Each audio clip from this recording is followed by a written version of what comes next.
না, তৃণমূল কংগ্রেসের কর্মীরাই বহু জায়গায় বিএলও হিসেবে কাজ করেছে এবং আমরা তো এর আগেও বলেছি এই যে ভোটার লিস্টে অনেক ভুল দেখা দিচ্ছিল না, এখন বোঝা যাচ্ছে 2 2 4 হয়ে যাচ্ছে। এই তৃণমূল কংগ্রেস কর্মী বিএলওরাই ভোটার লিস্টে এই সমস্ত গরমিল করেছিল। তৃণমূল কংগ্রেস দায়িত্ব, যাদের নাম বাদ পড়ছে, যারা জেনুইন ভোটার হওয়ার পরেও যাদের নাম বাদ পড়েছে, তার জন্য কেউ দায়িত্বে যদি থাকে তাহলে হচ্ছে তৃণমূল কংগ্রেস আশ্রিত এই বিএলওরা। দিকে দিকে দেখা যাচ্ছে যে আপনাদের পোস্টার ব্যানার ফেলা হচ্ছে, হিংসা মানে কোনোরকমভাবে কমানো যাচ্ছে না।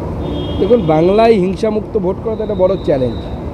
নির্বাচন কমিশনকে এই চ্যালেঞ্জটা নিতে হবে, আর যারা এই ধরনের কাজ করছে তাদেরকে, তাদের বিরুদ্ধে প্রশাসনকে দিয়ে এমন ব্যবস্থা নিয়ে আসতে হবে যাতে করে তাদের সামনে একটা ইনস্ট্যান্স তৈরি হয়ে যায়, একটা নজির তৈরি হয়ে যায়, যেন এরপরে এরকম করতে কেউ সাহস না পায়।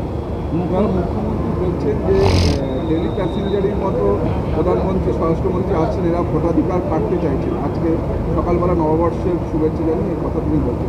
মাননীয় মুখ্যমন্ত্রী যদি ভাবেন যে পশ্চিমবঙ্গটা দেশের বাইরে, ওনার ইচ্ছে মতো লোকজন আসবে, কেউ আসতে পারবে না। ভারতবর্ষের প্রধানমন্ত্রী বাংলায় আসবে না তো কি পাকিস্তানের বাংলাদেশের প্রধানমন্ত্রী আসবে নাকি? এখানে ভারতবর্ষের অঙ্গরাজ্য, তো ভারতবর্ষের প্রধানমন্ত্রী আসবে, 100 বার আসবে, প্রয়োজনে প্রতিদিন থাকবে এখানে। ওনার কি বলার আছে? ওনার সম্পত্তি নাকি? মুখ্যমন্ত্রী আজকে একটা সোশ্যাল মিডিয়া পোস্ট করেছে যে দিল্লি থেকে অশুভ শক্তি এসে এখানে সম্প্রীতি নষ্ট করছে। দেখুন, বাংলা, মাননীয় মুখ্যমন্ত্রী ইতিহাসটা ভুলে গেছে। বাংলা ভাগ হয়েছে 1947-এ। সম্প্রীতি কোনো থাকলে ভাগ হতো না, অতএব এই সম্প্রীতির গালগপ্প শোনাতে আসবেন না।